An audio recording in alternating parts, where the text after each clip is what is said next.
Chapter 1: Cinnamon Lattes and First Glances. The late afternoon sunlight filtered through the large glass windows of the Maple and Mocha Cafe, casting a golden hue over the wooden floors and cinnamon-scented air. The comforting hum of conversation, clinking mugs, and the faint melody of a soft indie tune filled the space. Behind the counter, Isabella and Gwyn, Izzy to most, moved with practiced ease, her hands working swiftly to craft a caramel macchiato while keeping an eye on the register. "1 cinnamon latte, extra foam," she called out with a friendly smile. The customer, a middle-aged woman in a business suit, gave her a grateful nod before hurrying out the door. Izzy brushed a strand of hair from her forehead, adjusting her messy bun, and turned to restock the espresso cups. It was her third double shift this week, and though her feet ached and her back protested, she found peace in the rhythm of the work. Until the doorbell jingled and he walked in. At first, she didn't look up. Another customer, another latte. But the air shifted. A quiet energy slipped into the room, unnoticed by the others, but enough for her heart to skip half a beat.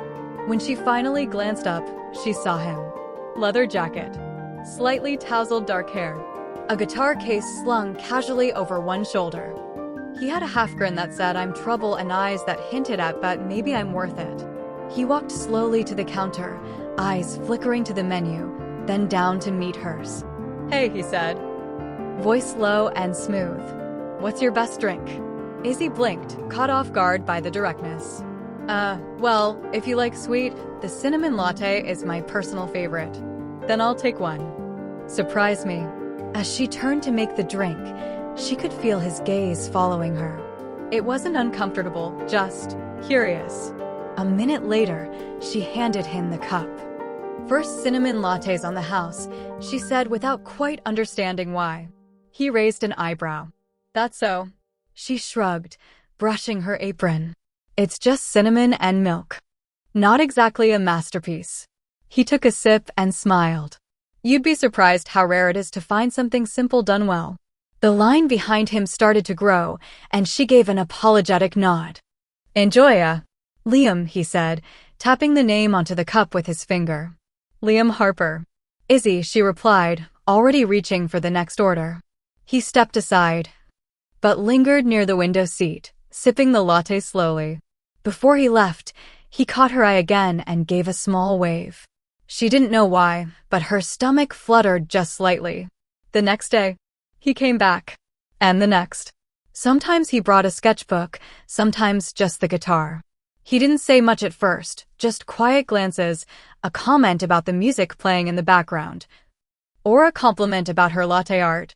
But little by little, the wall between barista and customer began to thin. "I write songs," he said one afternoon, watching her draw a swan in the foam of his drink. "Oh yeah," she replied, handing it over. "Anything famous?" "Not yet," he grinned. "But maybe someday. Someone will sip a coffee and hear my voice on the radio." She laughed.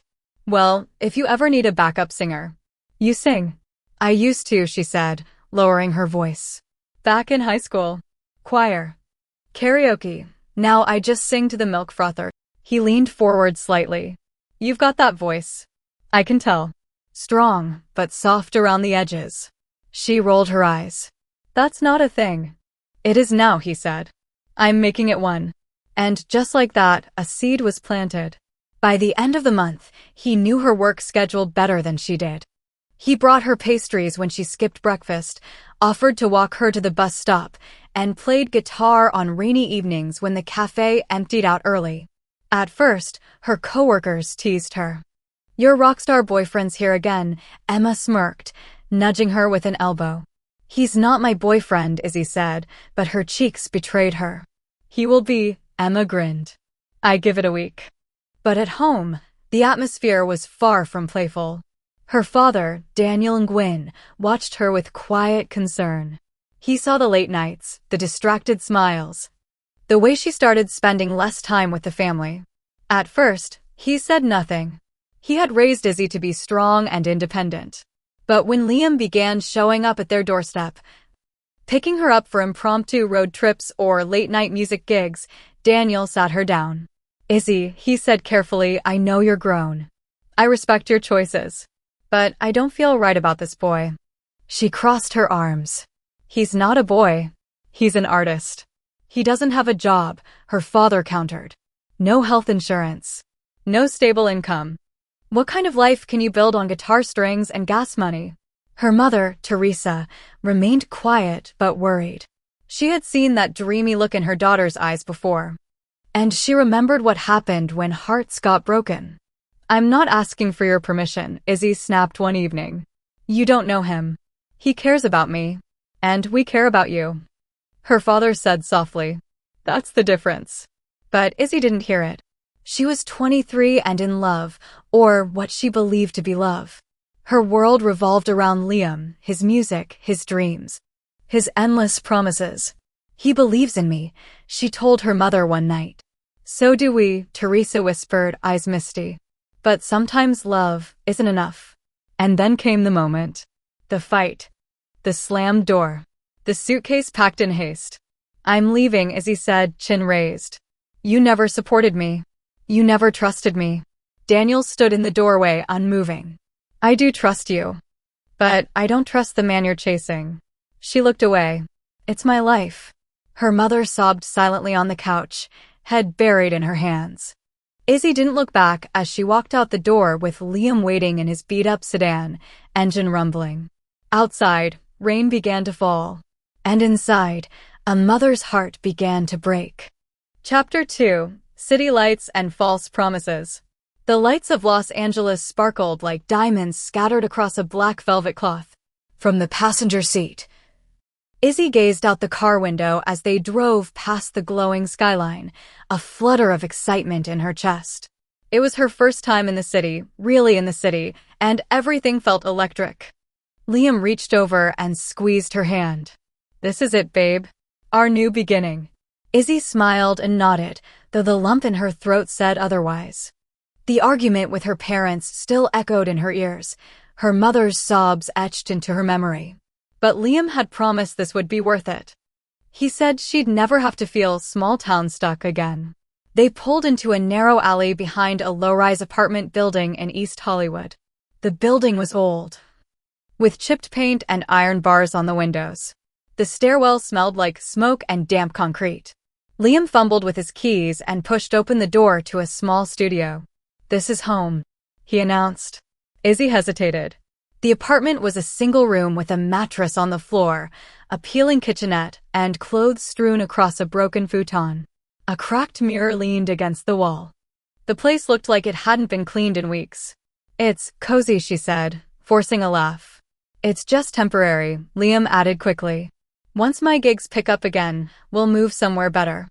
She didn't argue. She was here now, and she wanted to believe him. The first week passed in a whirlwind. Liam took her to rooftop bars with friends who talked big dreams and wore thrifted leather jackets. He played at open mic nights while she clapped the loudest from the front row. They drank cheap wine, ate tacos from street vendors, and danced barefoot on the roof at midnight. But the glow began to fade.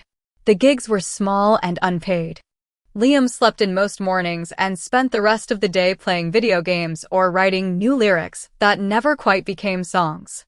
Izzy, running low on savings, started picking up shifts at a nearby diner. She woke up at 6 a.m. to take the bus, worked until 3 p.m., and came home to find Liam still in bed. Hey, she asked one afternoon. Did you check on that job at the recording studio? He shrugged. I'll go tomorrow. Chill, Izzy. I just need to focus. Focus on what? She asked, more sharply than intended. You haven't written a single song in days. He looked at her, eyes narrowing. I didn't ask you to come here and judge me. I didn't come here to support both of us while you play pretend. Silence fell. Then Liam stood up, grabbed his keys, and slammed the door behind him. Izzy sat on the mattress, heart pounding, feeling the first real wave of doubt crash over her. The fights became more frequent. Liam grew cold and irritable. He accused her of killing his vibe whenever she brought up money or plans. One night, he didn't come home until nearly 3 a.m. When she asked where he'd been, he just shrugged and said, Out. Out with who? She pressed. He rolled his eyes. Does it matter? A week later, Izzy found a text on his phone from a woman named Shayla. Last night was amazing. Let's do it again soon. Her hands trembled. Her chest felt like it had collapsed. When she confronted him, Liam didn't deny it. What did you expect? He said bitterly. You're always nagging. You stopped being fun the second you got here. Izzy slapped him, not out of rage, but heartbreak. Then she packed her duffel bag in silence. Liam watched her from the couch. Didn't offer to stop her. Didn't say goodbye. She spent that night on a bench at Union Station, arms wrapped around her bag. The next morning, she used the last of her savings to buy a one-way bus ticket back to San Jose. The ride was long, quiet, and gray. She stared out the window as the city shrank behind her. No Liam. No music. Just a hollow ache and a trail of shattered illusions. For the first time in weeks, she let herself cry. Not just for Liam, but for the mother she left behind. It was nearly sunset when the bus pulled into San Jose. The familiar streets looked foreign now, like a dream half forgotten. She walked the last mile to the house on Elmwood Avenue, her old neighborhood unchanged, even as she felt like someone else entirely. She hesitated at the gate. The front yard was neat, the porch light flickering on automatically. The smell of jasmine still clung to the air. She took a deep breath and knocked. No answer. She tried the handle. It was unlocked. Dad, she called softly. Mom? The house was quiet. She stepped into the living room and froze. On the wall, next to the family photo, was a small altar. A framed picture of her mother stood surrounded by white lilies, a candle burning beside it. Her breath caught. No, she whispered. She staggered into the kitchen, heart racing. The emptiness screamed louder than any words. Then she heard footsteps from the hallway. Her father stood there, wearing an old flannel shirt, eyes tired but alert. He looked at her for a long moment. She couldn't read his face. Dad, she said, voice cracking. I didn't know. He didn't move. I would have come back sooner if I'd known. I didn't mean to leave like that. I was stupid. I just wanted, her voice broke. Still. He said nothing. She dropped to her knees, hands gripping the hem of her coat. I'm sorry. I'm sorry I left. I'm sorry I didn't listen. I'm sorry she couldn't finish the sentence. Daniel finally walked over. He didn't say a word, just reached down and placed a hand gently on her shoulder. She looked up through tears and saw the pain in his eyes, not anger, not blame, but the weariness of a man who had carried too much grief alone. Come inside, he said quietly. You should eat something. And with that, the door to forgiveness creaked open, just a little. Chapter 3. The quiet between them. The kitchen still smelled faintly of lemongrass and garlic, the ghost of her mother's cooking, though the stove had been cold for weeks. The scent clung to the corners like memories refusing to let go. Izzy sat at the small dining table, the same one where she had once carved her initials underneath as a child, her fingers nervously tracing the old wood grain. Across from her, her father moved methodically, opening a can of soup, heating it without a word. The silence between them wasn't angry. It was heavy, dense, like fog after a storm. He placed a steaming bowl of chicken noodle soup in front of her, then sat down with a mug of tea. Izzy stared at the bowl for a moment, then slowly picked up the spoon. Thank you, she murmured. Daniel nodded once, eyes fixed on his mug. They sat in silence while she ate. She wasn't sure if it was the food or the warmth of home, but every bite made her chest ache more. A lump stayed stuck in her throat despite the soup. Finally, she couldn't take the silence anymore. When did it happen? She whispered. Her father didn't answer right away. His hand tightened slightly around the handle of the mug. Then, in a voice quieter than she'd ever heard, he said, 2 weeks after you left. Izzy's breath caught. She had a stroke in the kitchen. He continued, eyes still down. I found her on the floor. She was unconscious, but breathing. At the hospital, they said she might not wake up. He paused. She didn't. Izzy set her spoon down, shaking. I didn't know, she said. No one called me. No one told me. You changed your number, he said. And I didn't know where you were. I should have, she choked, guilt swelling like a wave. I should have never left like that. Her father looked at her then. His eyes were worn, red at the edges. We weren't angry you left, Izzy. We were scared. Your mother, she worried every night. Woke up at 3 a.m. to check her phone, just hoping you'd text. Izzy buried her face in her hands, sobbing quietly. I'm sorry, she repeated over and over. I'm so sorry. Daniel didn't reach for her. He didn't know how. But after a long moment, he simply said, You're home now. And somehow, those 3 words held more comfort than anything else could. That night, Izzy slept in her childhood room, untouched except for the fresh sheets. The stuffed panda on the shelf. The faded posters on the wall. Her mother had kept everything exactly the same. She lay awake staring at the ceiling, grief pressing down on her chest. It wasn't just the loss of her mother, it was the knowledge that she had missed the chance to say goodbye. That her own choices had cost her something irreplaceable. She curled up under the blanket. And for the first time since she was a child, whispered aloud, Mom, I'm sorry. The next morning, she rose early. Her father was already up, as always. He sat at the dining table with a pencil behind his ear, flipping through a stack of invoices for the small woodworking business he ran from their garage. Do you need help with that? She asked. Stepping into the room. He looked up, mildly surprised. She walked over and sat beside him. I remember you used to let me stamp the envelopes when I was little. Daniel let out the faintest chuckle. You'd put the stamps on sideways. She smiled weakly. I'll get it right this time. They worked in quiet rhythm. For the first time in what felt like years. They shared the same space without tension. It wasn't complete trust yet, but it was the beginning of something. After lunch, Izzy walked into the garage where her father's tools were neatly arranged. Sunlight streamed through the small window, illuminating the sawdust that hung in the air like glitter. In the corner stood a half-finished rocking chair. I remember this, she said softly. You were making it for Mom. Daniel nodded, approaching it slowly. She wanted one for the front porch. Can I help you finish it? He looked at her, truly looked. And after a moment, he handed her a sanding block. She'd like that, he said. That evening, Izzy cooked dinner, her mother's stir-fried tofu and rice. She had to check the recipe 3 times and nearly burned the onions, but when they sat down to eat, her father took a bite and nodded in approval. She'd be proud, he said. Izzy smiled through tears. After dinner, she sat alone on the front porch, wrapped in her mother's old shawl. The stars above were faint, scattered behind the city lights, but they were there. She closed her eyes and whispered into the cool night, I don't deserve your forgiveness, Mom. But I'm going to make sure Dad's not alone. I'll take care of him.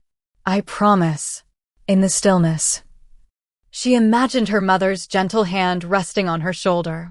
And for the first time in a long while, she felt like she wasn't completely broken. Chapter 4. The chair she never got to sit in. The days began to settle into a quiet rhythm. Each morning, Izzy would wake before the sun, brew a pot of her mother's favorite jasmine tea, and sit for a few minutes in the kitchen just listening. Not to anything in particular, but to the absence of things, the humming of the fridge, the birds outside, the soft creak of the floor as her father walked past. There was a kind of peace in the silence now. A fragile one. Izzy spent her afternoons in the garage with her father, sanding, polishing, learning how to hold a chisel without splintering the wood. She wasn't good at it, not yet, but she liked the feel of it. The connection to something tangible, something her mother would have cherished. The chair was coming along. It had wide armrests and delicate carvings of lotus flowers, her mother's favorite, along the top rail. Izzy traced them with her fingers sometimes, imagining her mother's hands resting there. She was always asking me to slow down, Daniel said one day as he adjusted the backrest. Said I rushed through things. Life. Projects. Everything. Izzy looked up from her sanding. And did you? He gave a dry smile. Probably. I was always thinking about the next job. The next bill. But she reminded me to stop and watch the sunrise. To eat dinner without checking the time. To sit still. He ran a hand over the smooth grain of the wood. I was building this for her birthday, he added. She never saw it. Izzy's eyes stung. But we'll finish it. For her. Daniel nodded. For her. One afternoon, a neighbor stopped by, a kindly older woman named Mrs. Walsh. She had brought over a small pot of lilies. They were Teresa's favorite, she said, handing them to Izzy with a soft smile. I thought they might look nice on the porch. Izzy placed them beside the rocking chair, now almost complete. Thank you. She would have loved that. Mrs. Walsh took her hand gently. She talked about you all the time, you know. Bragged about how you could sing better than any pop star on the radio. Said you had the heart of a storm, but the kindness of a Sunday morning. Izzy swallowed hard. I wish I'd listened more. She knew you'd come back, Mrs. Walsh whispered. Even when she didn't say it, she believed it. That evening, after dinner, Daniel called Izzy into the garage. It's finished, he said simply. The rocking chair stood by the wall. Polished to a soft shine, the carvings glowing under the light. Izzy approached it with reverence. Want to try it? Her father asked. She sat down slowly, gently rocking back and forth. The chair creaked slightly, comfortably, as if breathing with her. For a moment, she closed her eyes and imagined her mother there, sitting in the same spot, humming a lullaby from Izzy's childhood. It feels like her, she whispered. Her father nodded. She would have loved it. Izzy stood up and helped her father carry the chair to the porch. They placed it beside the lilies, where the evening breeze drifted through the wind chimes. They sat together for a while in silence, Daniel in the rocking chair, Izzy on the step below. Finally, she turned to him. Dad, I want to stay, she said. Not just here. I want to help more. I want to do something real. Maybe open a little bakery. Something small. Something Mom would have loved. He looked at her for a long moment. You sure? I've never been more sure. Daniel's eyes softened. Then let's figure it out together. That night, Izzy pulled out a dusty old recipe book her mother had once filled with notes and scribbles, butter-stained pages and faded ink. Beside each recipe, her mother had written comments. Too sweet, cut sugar by half. Dad's favorite, add cinnamon. Izzy sang while I baked this. The whole kitchen felt like a song. She ran her hand over the last note, tears welling up. I'll bake your recipes, Mom, she whispered. And I'll sing again. I'll make you proud. She flipped to the first page, banana walnut muffins, and began writing a grocery list. It was a new chapter. And this time, she would write it right. Chapter 5, her voice in the kitchen. The next morning, the sun rose over San Jose in soft amber streaks, casting a warm glow across the Nguyen home. Izzy stood at the kitchen counter in her mother's old apron, still slightly faded at the edges, the scent of vanilla and thyme lingering on the fabric. The countertop was cluttered with ingredients. Ripe bananas, chopped walnuts, cinnamon, flour, sugar, eggs. A worn notebook lay open beside the mixing bowl, her mother's handwritten recipe stretched across the yellowed page. Izzy took a deep breath, wiped her palms on the apron, and started. She hadn't baked in years, not since high school, when she used to help her mom with church bake sales. Back then, it had felt like fun. Today, it felt like prayer. As she mashed the bananas and folded the walnuts into the thick batter, she hummed softly, just a tune from childhood, wordless but familiar. It surprised her how naturally the melody returned. Her mother used to hum that same tune while stirring soup or folding laundry.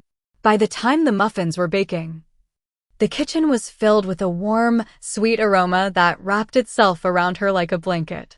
Her father came in, rubbing his eyes. Smells like Sunday morning, he said. Izzy smiled, nervous and hopeful. Want to try the first one? Daniel sat at the table while she placed a golden muffin in front of him. He took a bite, paused, and closed his eyes. Tastes like your mother's, he said, voice low. Izzy turned away so he wouldn't see the tears that welled up in her eyes. I followed her notes exactly. Later that week, she brought a small basket of muffins to the local farmer's market. She didn't have a booth, just a basket and a handwritten sign, Izzy's Home Bakery, first batch free. The first few passersby took samples with polite smiles. But soon, Word started to spread. Someone asked if she'd be back next week. Another asked if she took orders. By the end of the morning, the basket was empty and her heart full. Back home, she told her father everything. "I think I can turn this into something," she said. "I could call it Teresa's Table. Just a small bakery. Something warm. Something hers." Daniel looked at her, something shifting behind his eyes. "Your mom always said you had your own light. Maybe it's time you let the world see it."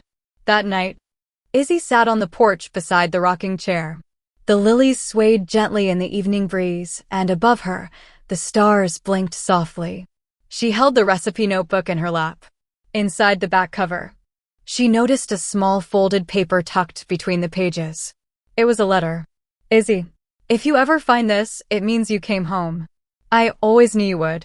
Not because I thought you'd fail, but because I believed in the heart I raised. You have your father's strength and your own fire. But don't forget, you also have softness. You care deeply. You feel everything. That's not a weakness. It's a gift. Love bravely, but don't lose yourself in the loving. Come back to the kitchen when you're ready. That's where your roots are. That's where you'll always find me. Love." Mom. Izzy pressed the letter to her chest and closed her eyes, letting the tears fall freely. But this time, they didn't come from guilt. They came from healing. A few weeks later, the sign above the small corner shop read, "Teresa's Table, baked with heart." The inside was cozy, with wooden shelves, yellow curtains, and soft music playing on a loop.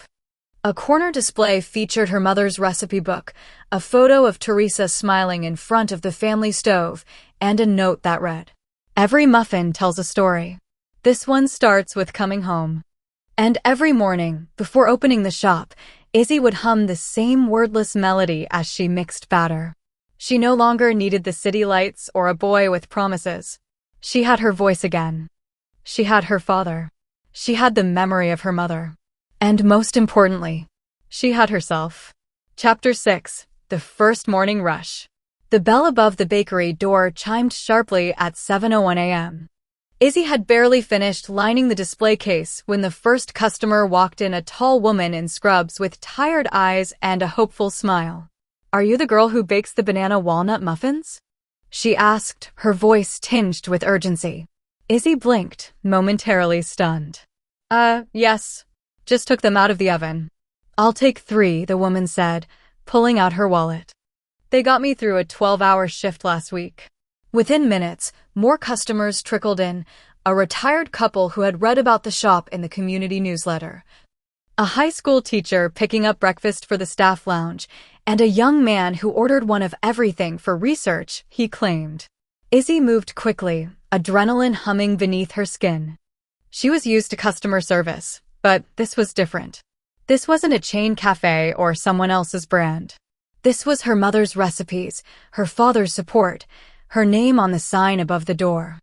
When the initial wave calmed, she wiped her hands and peeked outside. Her father stood across the street, sipping coffee from a thermos, watching through the window. He didn't wave, but he nodded once when their eyes met. It was the proudest nod she had ever seen. By noon, she had sold out. Every muffin, every cinnamon roll, every oat cookie that had been carefully arranged in the glass case was gone. Izzy stood behind the counter in awe, staring at the empty trays like they were gold bars just robbed from a vault. "I need to bake double tomorrow," she whispered to herself, already making a list in her head. She sat at the small table in the back, sipping water and trying to slow her racing thoughts. Just as she started calculating costs on her phone, the bell rang again. "Sorry," she called out, not looking up. "We're all sold. I'm not here for muffins." The voice was familiar enough to make her blood run cold. She looked up slowly. Liam stood just inside the doorway, hands shoved into his jacket pockets, a sheepish smirk barely hiding the storm behind his eyes. Izzy's breath caught. For a moment, the walls felt too close, the room too small. What are you doing here?" she asked, standing quickly. "I was in town," he said, shrugging. "Heard you opened a place. Thought I'd check it out." "You heard," she repeated, her voice sharper now. "How?" He stepped forward. "You went viral, Iz. That article you wrote about coming home? It made the rounds. Someone on Twitter shared it with a photo of your muffins. You're trending in a small town kind of way. She clenched her jaw. Well, you've checked. You can go now. Come on, he said, holding up his hands. I didn't come to fight. You didn't come to apologize either. That wiped the smirk from his face. He scratched the back of his neck. I didn't handle things great. I was stressed. Lost. You were too. No, Liam. I was in love.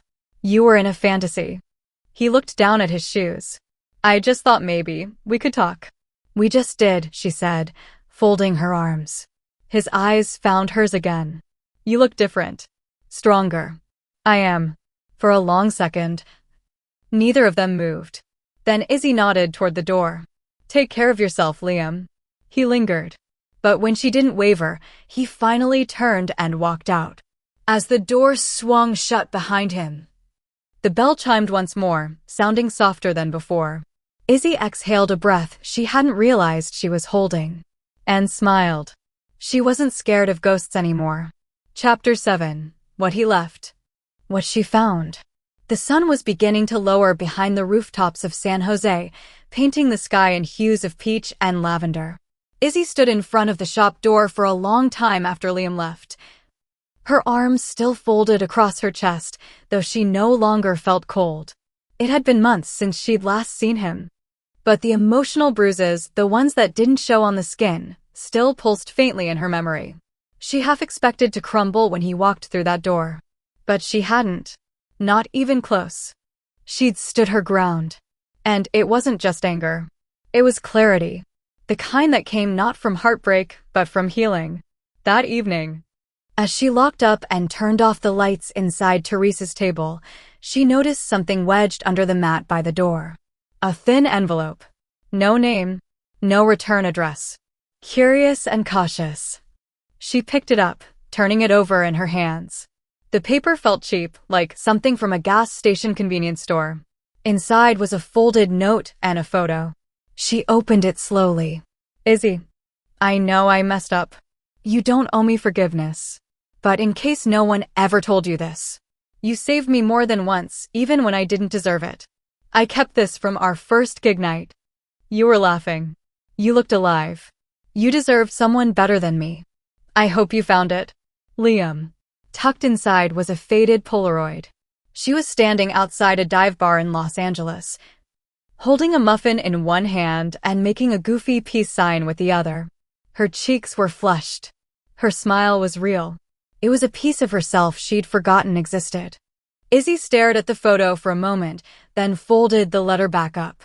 She didn't feel rage or even sorrow. Just gratitude that that version of her, the laughing girl in the photo, had survived. She placed the envelope in the back of the recipe book at the bakery, right next to her mother's last letter. Not to cherish it, but to remember who she used to be and how far she'd come. The next morning, the bakery opened at 6:30 sharp. The rush was bigger than ever. People were lining up before the sign flipped to open. A customer tapped her card against the reader and smiled. You're the girl from the article, right? The one who came home. Izzy nodded, passing her a small box. That's me. The customer paused.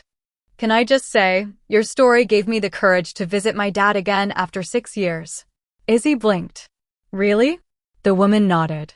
Your mom would be proud. And you're doing more than selling muffins. You're making people feel seen. For a moment, Izzy didn't know what to say.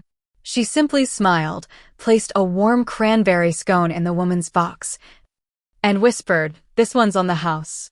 That evening, after wiping down the counters and locking up, Izzy found her father in the garage, tinkering with an old cedar chest.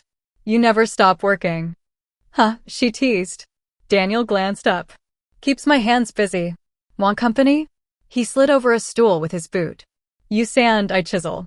As they worked in comfortable silence, Izzy finally spoke. Liam showed up yesterday. Her father didn't react. He kept his eyes on the wood. I sent him away, she said. But I thanked him too, in a way. He taught me who I'm not.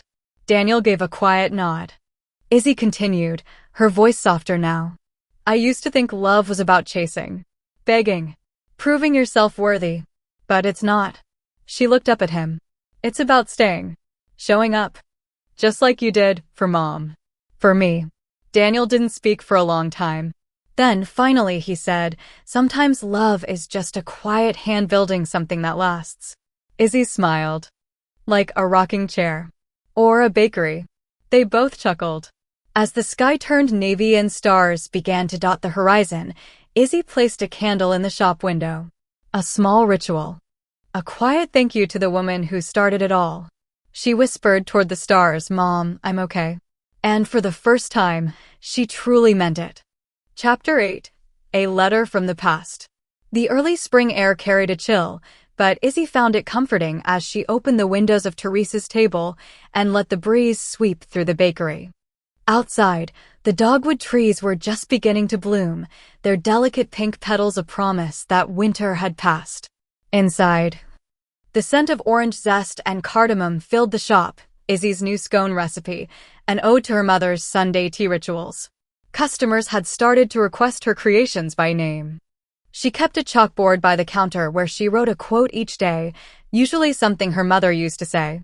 Today's read. A warm oven and a kind word can fix more than you'd think.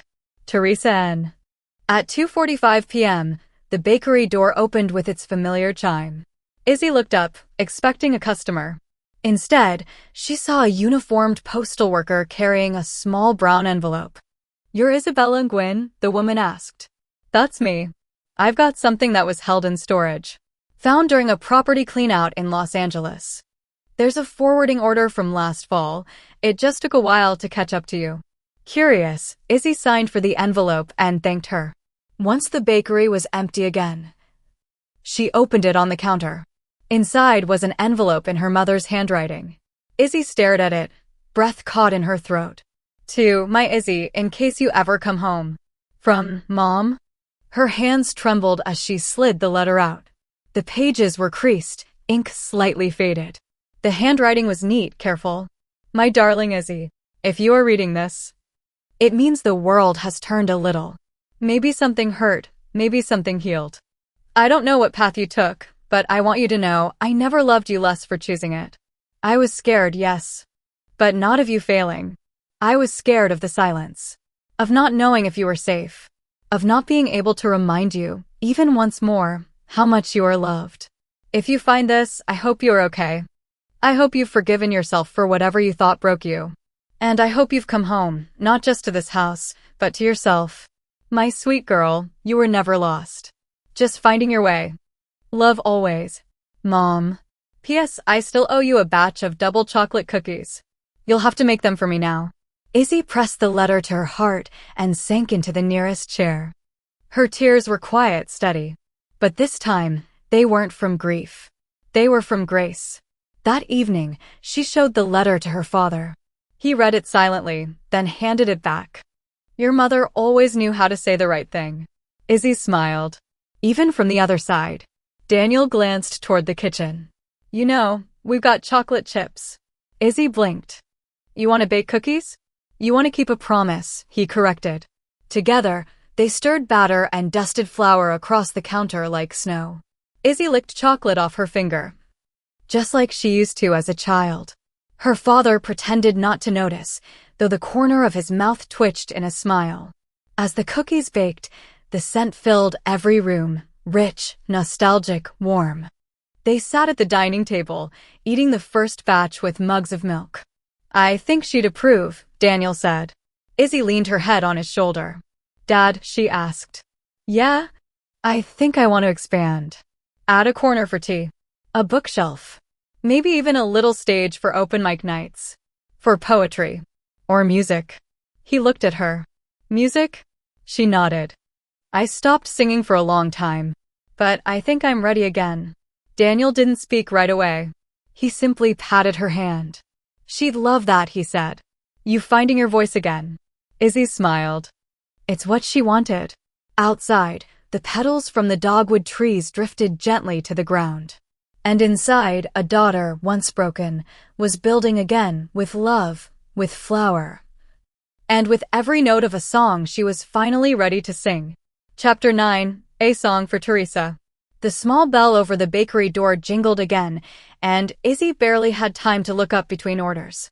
Saturday mornings had become their busiest time, and Teresa's table buzzed with the soft chaos of conversation, clinking mugs, and the hiss of the espresso machine. A corner of the shop had transformed since her talk with her dad.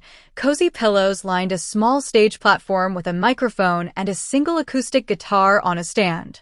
A wooden bookshelf leaned against the back wall, filled with second-hand novels and her mother's old cookbooks, available for anyone to read while sipping coffee. The soft scent of cinnamon and chocolate lingered in the air.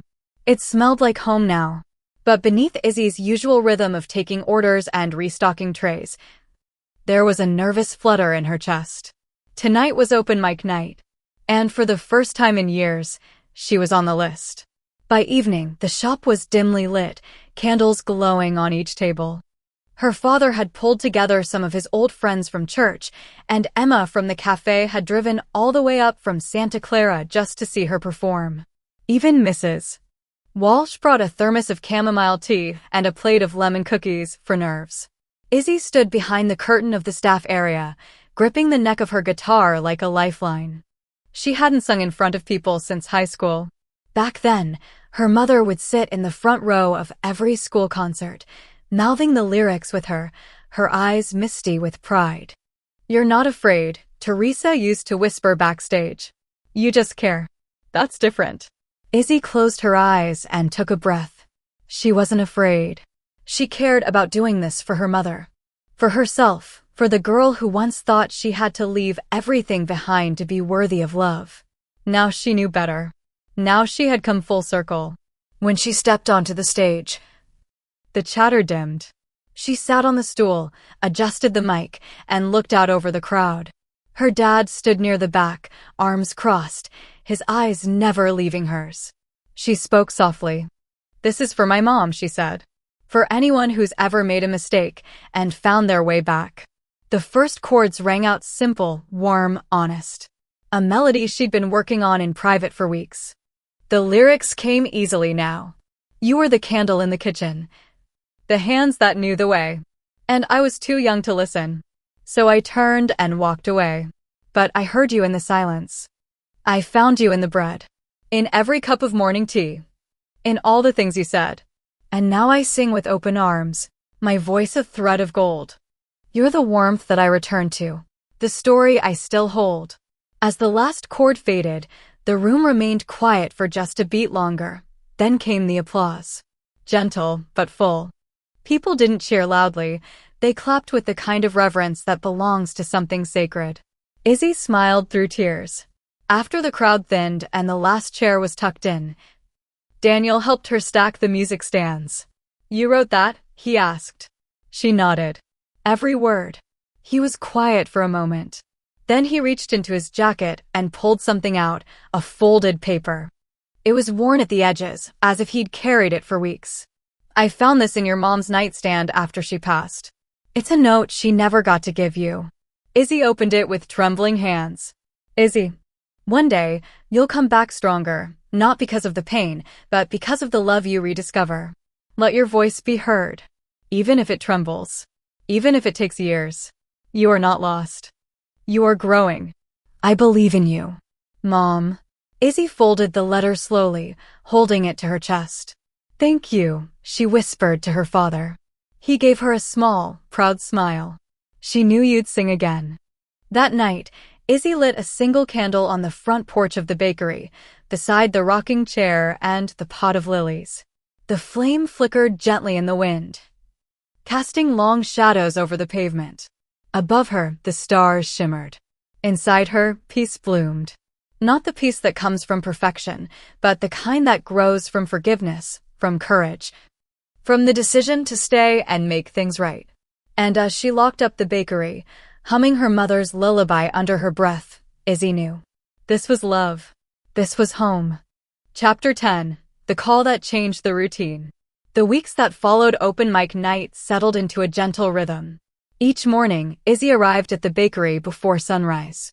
She'd tie her apron with a practiced flick, open the windows to the morning breeze, and begin mixing flour and butter while the first rays of light filtered through the shop's windows. Regulars came like clockwork. The retired teacher who always bought cinnamon rolls. The teenage boy who read poetry at the community mic nights.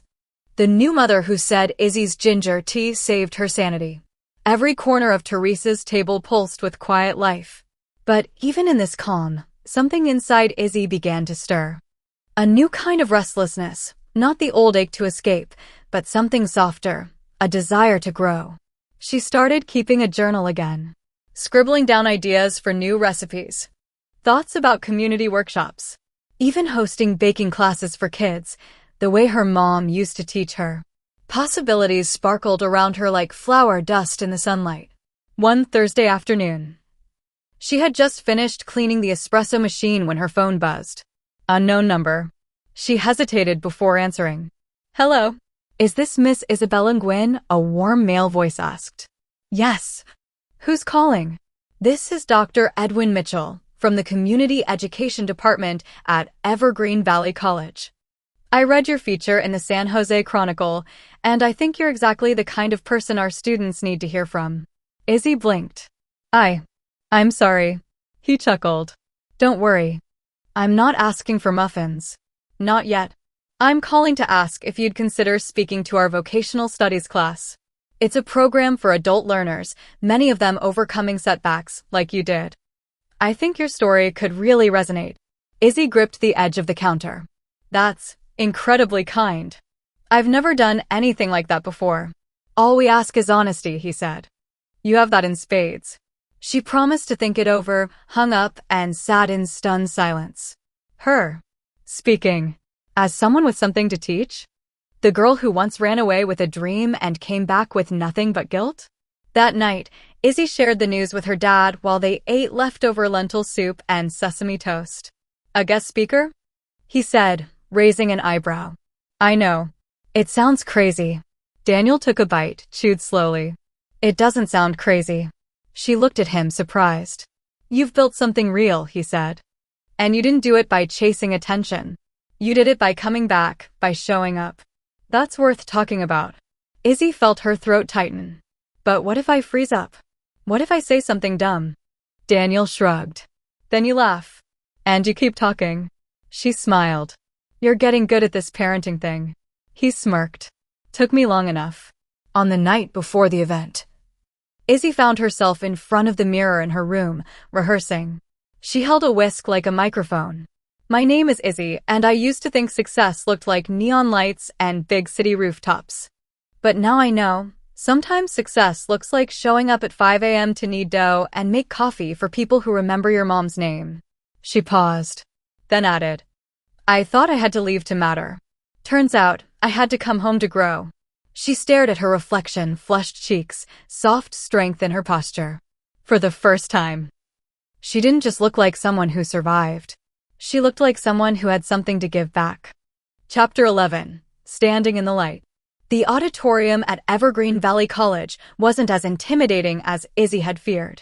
It wasn't packed with hundreds of people or outfitted with glaring stage lights.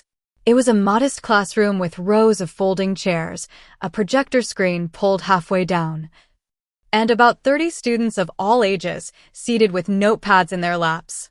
Some looked younger than her. Others, older, single moms, veterans, men in work boots.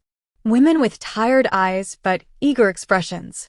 All of them bore the quiet weight of trying again, just like she once had. Dr. Mitchell greeted her at the door with a firm handshake and a kind smile. "Don't worry about being polished," he said. "Be real. That's what they'll remember." Izzy nodded, clutching the index cards in her hands, cards she'd stayed up all night rewriting, tossing, and rewriting again. But when she stepped up to the podium, something unexpected happened. She looked out at the room. The note cards trembled in her hand. And she let them go. Literally. She set them down on the desk, took a slow breath, and began to speak, from memory, from heart. "My name is Izzy Nguyen. I'm not a CEO or a famous chef. I run a small bakery here in San Jose, named after my mom. It's called Teresa's Table. 2 years ago, I left home chasing love, thinking I had to run away to become someone. I believed my parents were holding me back, and that being on my own was the only way to prove I was worth anything. But the truth is, I wasn't chasing love. I was running for myself. From the idea that I could be enough without a grand adventure. When that relationship ended, I had nothing. No money, no plan, and more than anything, no courage to go back home.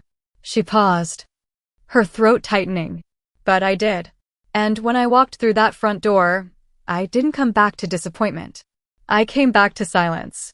Because my mom had passed away while I was gone. A few people in the audience shifted in their seats, eyes softening. I didn't get to say goodbye.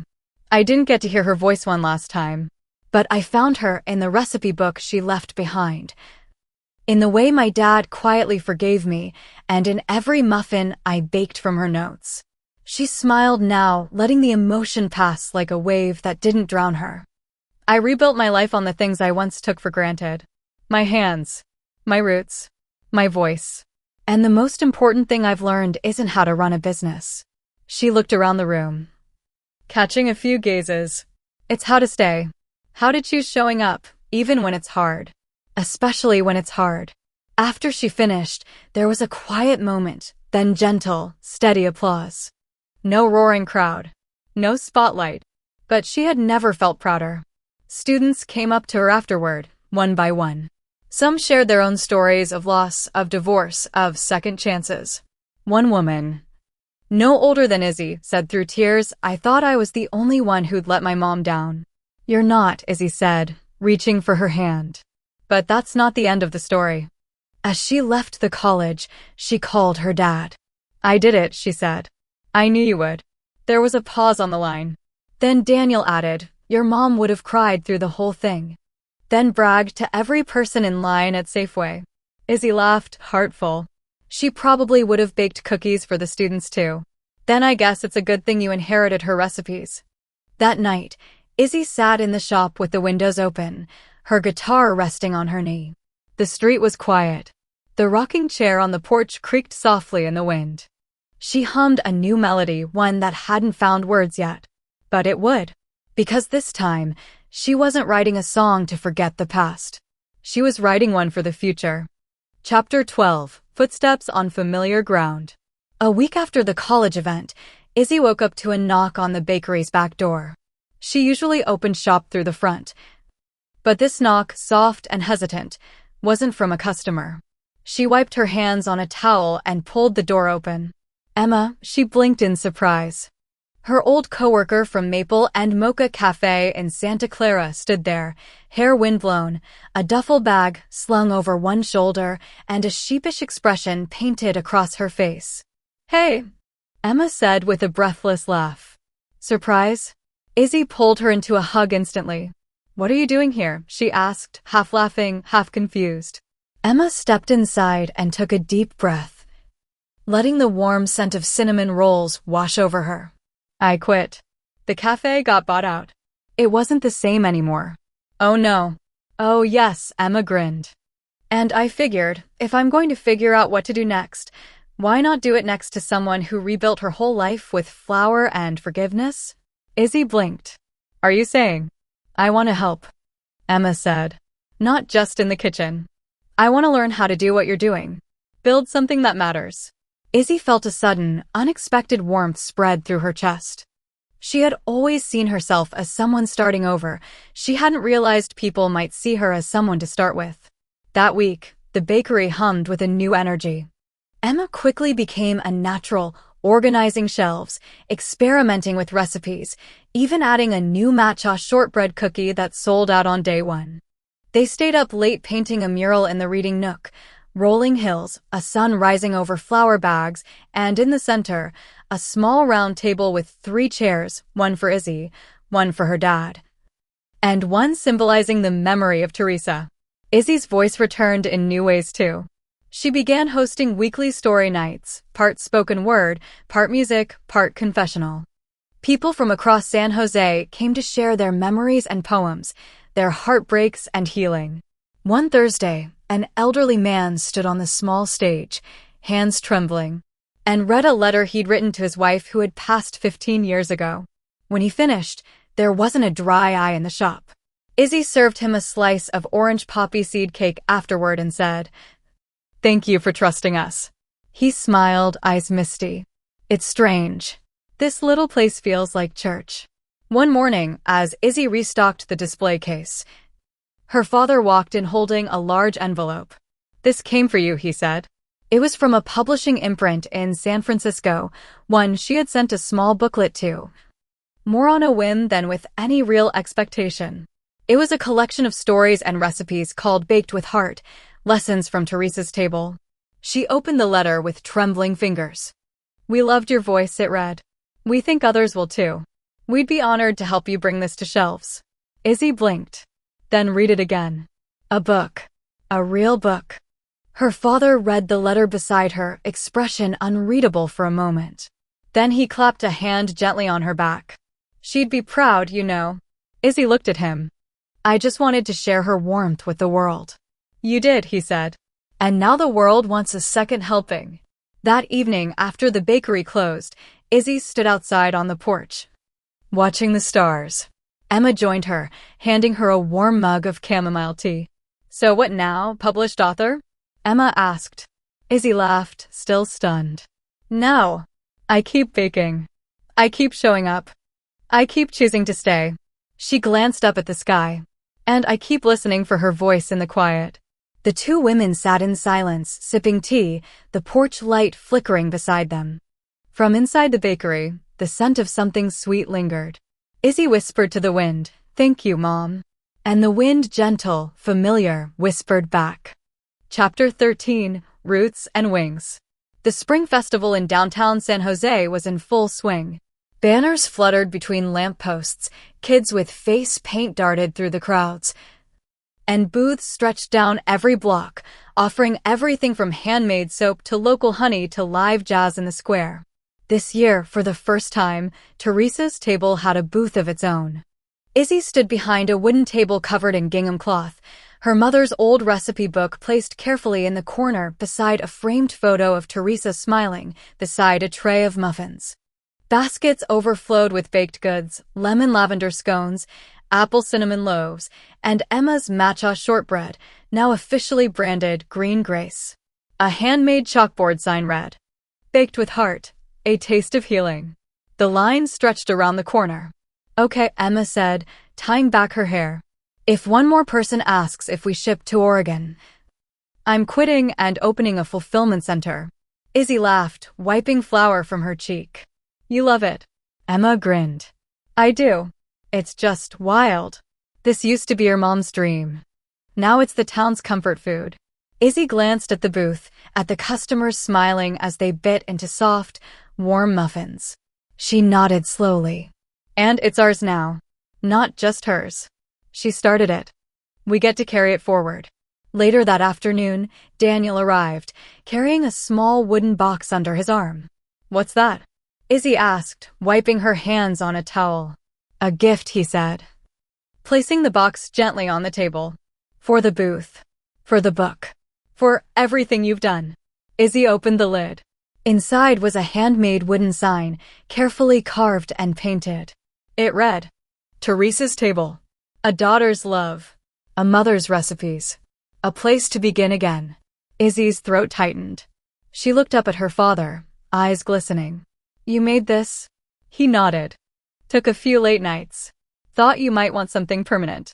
She reached across the table and hugged him, holding on just a little longer than usual. "You're part of this too," she said.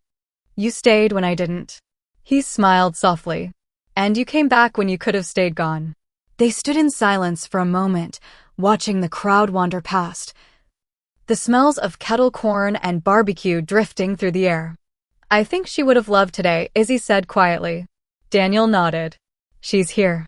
In every bite. In every smile."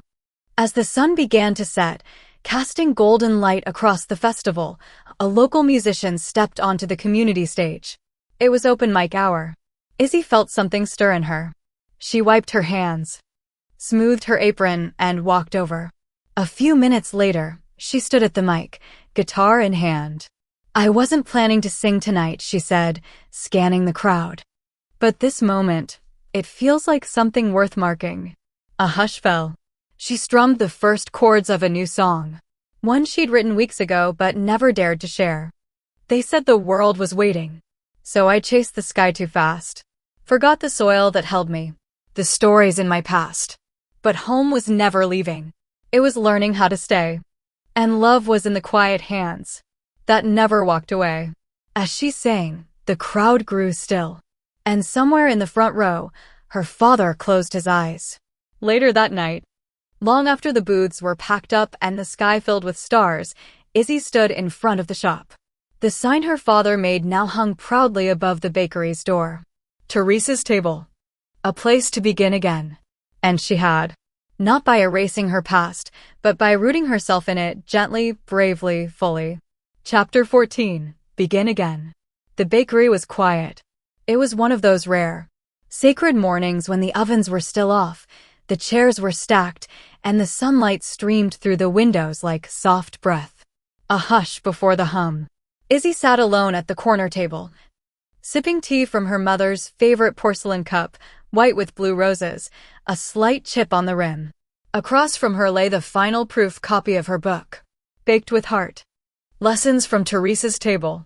It was real. Her name on the spine. Her words across the pages. Her mother's recipes printed beside the stories of grief, healing, and coming home. She gently flipped it open to the dedication page.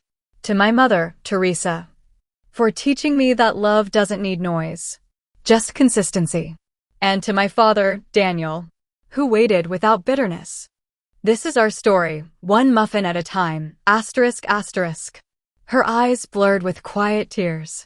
Emma stepped through the back door, arms full of fresh ingredients, and froze when she saw Izzy with the book.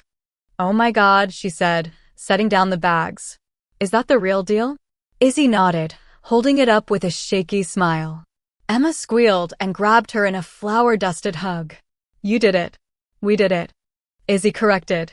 Later that day, Izzy hosted a small gathering at the bakery, a soft launch, just friends, family, neighbors, and a few familiar faces from the farmers' market and community events.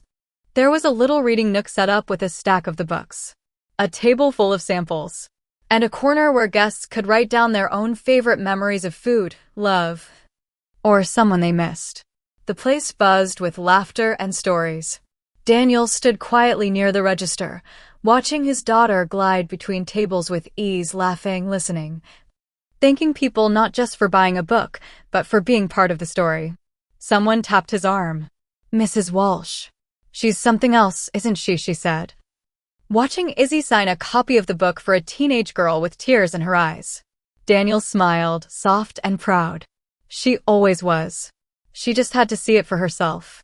That night, when the last guest left and the lights were dimmed, Izzy walked her father home.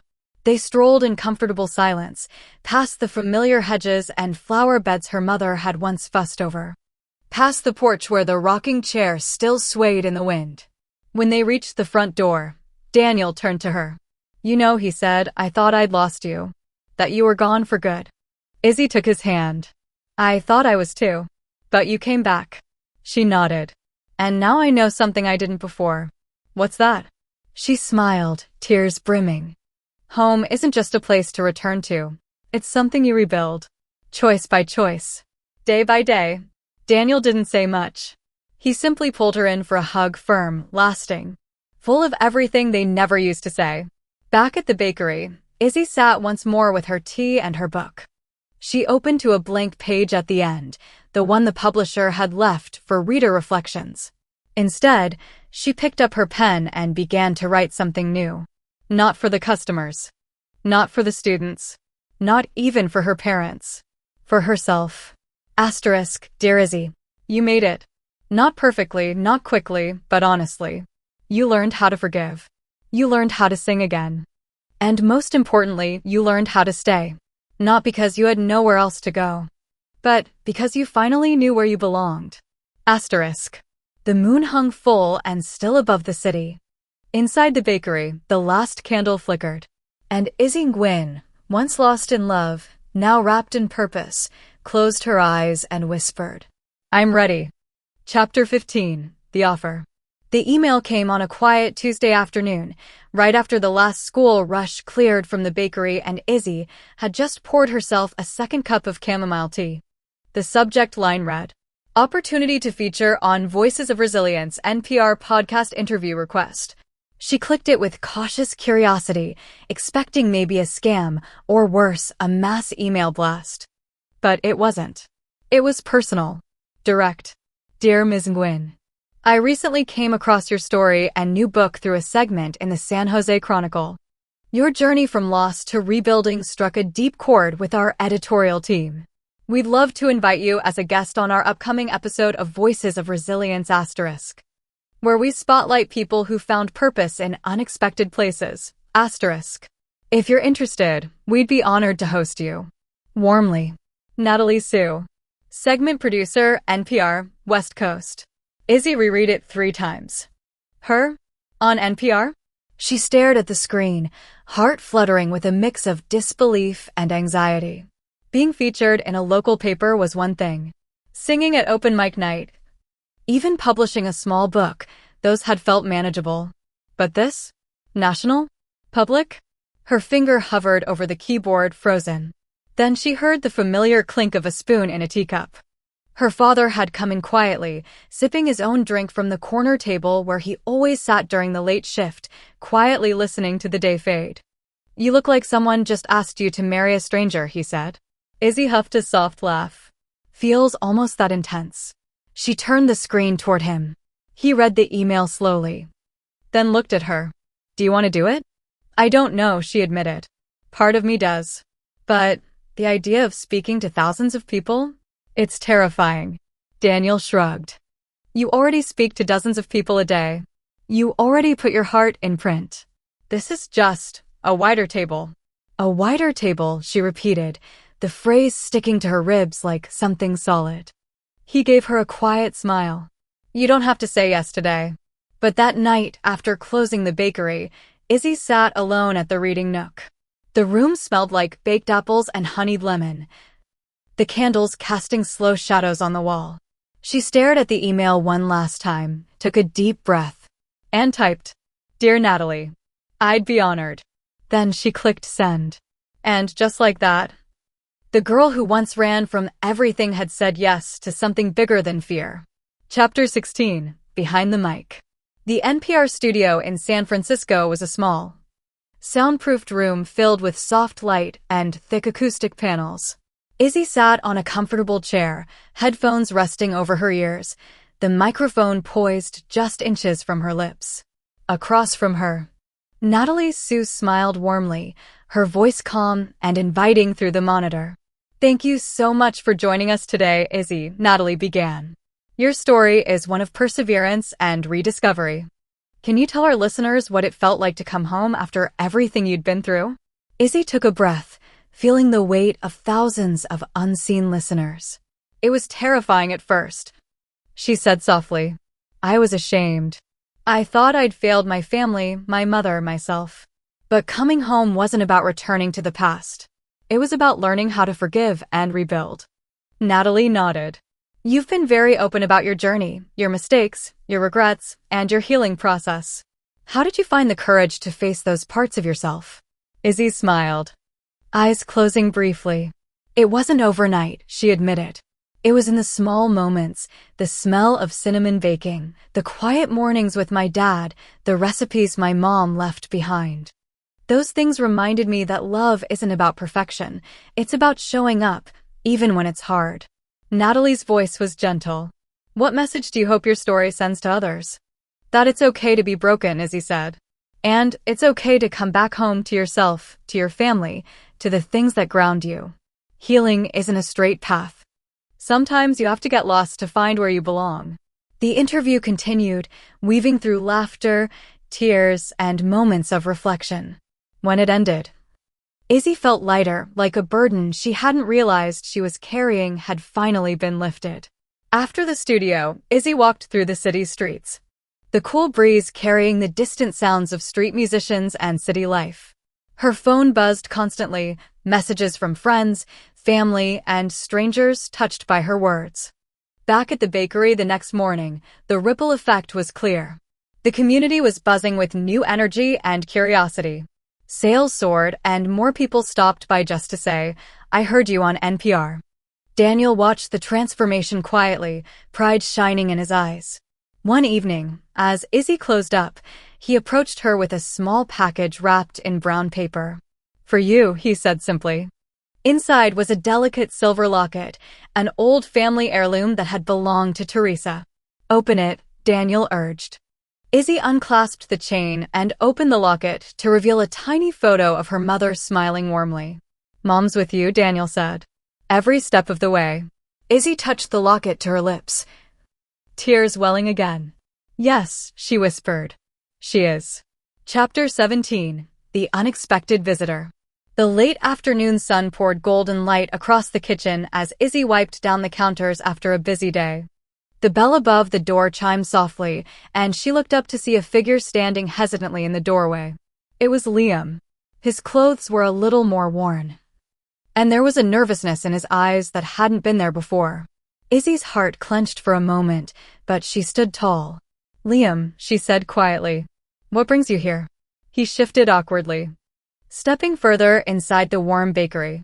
I wanted to say I'm sorry. For everything." Izzy nodded slowly. "It's been a long time." He looked around at the cozy space, the photos, the sign made by her father. "This place, it's amazing. You've done something incredible."